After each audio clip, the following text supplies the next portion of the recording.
But I'm curious to hear you, Jude. Maybe when you've been on the sideline on the industry for so long, and you obviously know a lot of the same industry context that I do. What have been your sort of your experience when you first broached the topic? Have you seen the impact or the momentum rise over the years? It's a brilliant question. I think, yeah, definitely. So when we, so I started looking at impact games about 2007, and at that point it wasn't really a thing. And I remember the very first game that I tried to make was, it was kind of the launch of Facebook games. So we weren't even on mobile games at that time. It was it was really old school. It was Facebook social gaming, and probably Farmville was the biggest hit at the time. I remember kind of looking at making a game about climate change, a social game which was about Mayan characters, and you had to plant trees to create clouds, to create rain, to have this whole ecosystem, this healthy ecosystem. And but back then it was really difficult. It was hard to raise money for that sort of game, and it was pure entertainment games or nothing when it came to the funding side. So I think looking at the industry and the and the money flow as well, because that's important. What is funding some of the games in the market? And but there has been a huge shift. I think kind of after I kind of tried that part of like making games and then moving more into the platform side. I think what I found in 2011, 2012 when we were just starting out was that there was an appetite to do something good, but it was a real challenge. And we were successful in working with the likes of EA and Ubisoft and Rovio and Supercell. So big names were getting involved, but it was how do you make these initiatives sustainable rather than just being one-offs. And I think a challenge was around kind of the management side. There were a lot of layers that had to understand what it was we were trying to do, and also there was a business case that had to be proven as well, that this wasn't going to cannibalize revenue, but it could actually be the complete opposite because players wanted to do more good.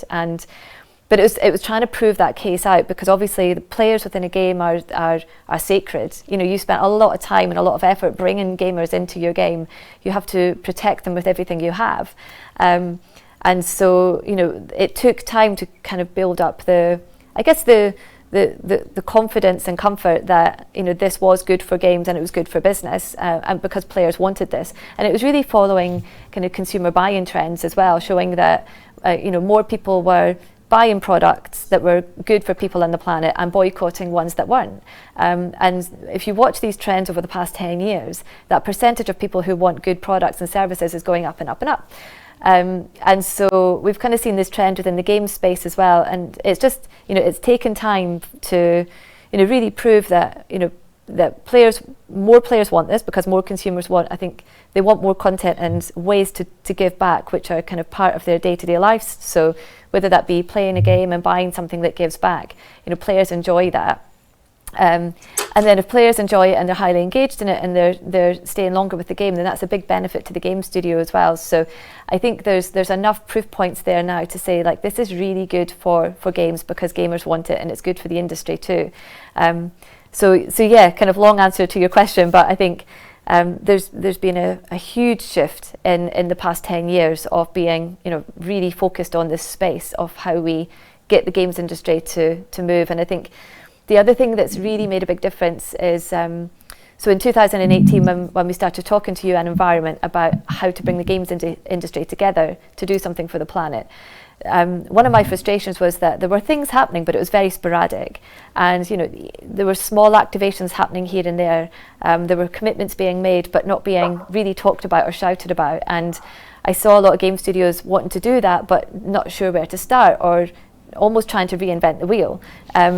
So the alliance was like the natural thing to do, to kind of bring all this knowledge together and bring the partners together, the game studios together, to amplify that message. And I think as soon as that happened, it really kind of took things to another level where, we saw the big players get involved in the activations, and they're doing it year on year now. So it is becoming, I wouldn't say, it's a daily thing for studios right now, but it's happening more frequently, and I think that's a really positive sign.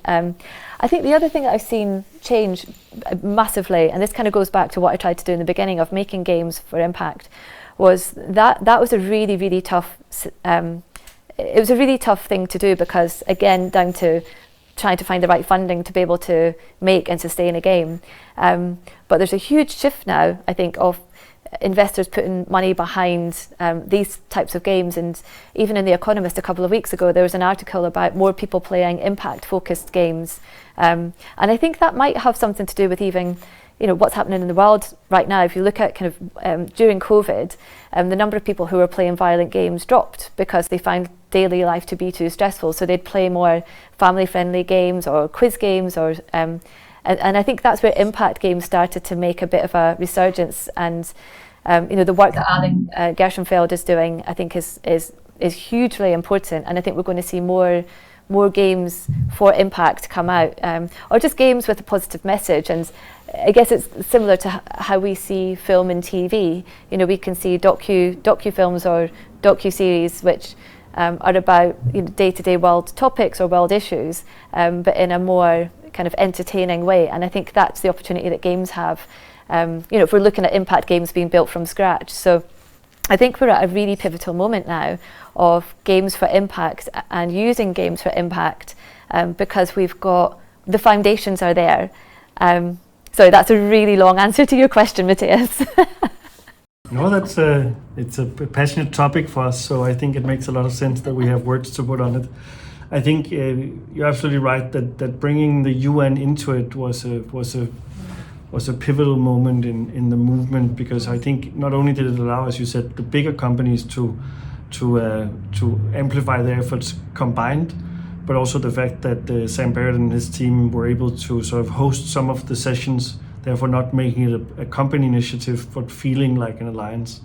And Alan's game Never Alone, some of the changes in some of the bigger titles. If you look at a series of games like Civilization, the fact that they put pollution in as a factor. So you were building, it's a game where you simulate building a nation from the start. So whenever you put a new building in the old Civilizations, up until version 5, it was just about building more buildings, improving and building higher and taller. And the second they put in pollution as a factor, as a game, as a player, you would have to consider, is this good for my nation? Is this good for, is the progress I'm getting from building this plant, does it outweigh the benefit for the people that are now suffering from the pollution? And I think that's actually a really good example of where gameplay can make you think, because sometimes the progress, yes, that's more beneficial than the short-term impact, but sometimes the longer-term impact, and obviously advocating a lot for climate to be taken seriously here, pollution is a big factor, and that should sometimes have more weight in some of the economic models that are being used by politicians around the world. And then I think that what we've seen it through the Alliance, and we do it every year as well at the studio, we have a green game jam where we say, well, what else could we do? So we have an underwater world coming in Subway Surfers next year as well. Could we put something about the oceans into that? If we have another green destination happening, are there things we could be doing, another way of donating, another way of including a character that has that message? Because we could see that the toad outfit for the Amazonian Harlequin toad was actually also really popular. And I think that's actually a nice, one of the rounding off messages is that this is also valuable for the games companies on the bottom line. Because if we can make people interested in games and interested in spending, and we're saving the planet or helping making the world a better place, then that's a win-win-win. And I think as an industry, that's something that is hugely exciting for me, because we have full support from our mother company, Miniclip, and theirs. They want to see us prosper and make good gaming experiences. But at the same time, if we can garnish that with a lot of good messages, a lot of healthy messages, then that's something that's really exciting for all of us. And I think we've recognised that players want this as well, and so being able to weave this sort of content into games, it's not just trying to shoehorn it. It fits perfectly, and also it gives you content and a really nice content roadmap to work with, which your players care about, but also the employees care about as well. So it becomes a really kind of beautiful virtuous circle where everyone involved in it is enjoying the whole experience, which is great for business. And I think just a couple of points on that as well is the fact that, you know, the help and expertise that games can get from working with external organisations like Ecosia or Ecology, or because they were part of the Green Game Jam last year. I think that subject matter expertise is really valuable to in-game content as well, in terms of what can be positioned in terms of new assets or new environments or new levels. And you know, we've even seen it as well where when UNDP came to us and said, right, you know, can we use games to talk to people about how they feel about climate change because we want to change policy?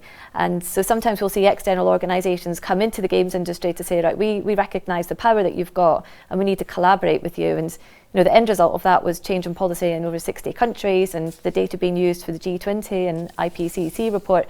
And so for the first time, it's kind of, you know, gamers are being seen as people, because we are people at the end of the day, and it's a really powerful communication channel to be able to talk to people about how they feel, what they care about. So I think there's just so many elements that can be worked on within gaming and outside of gaming to come together to do something around making the world a better place.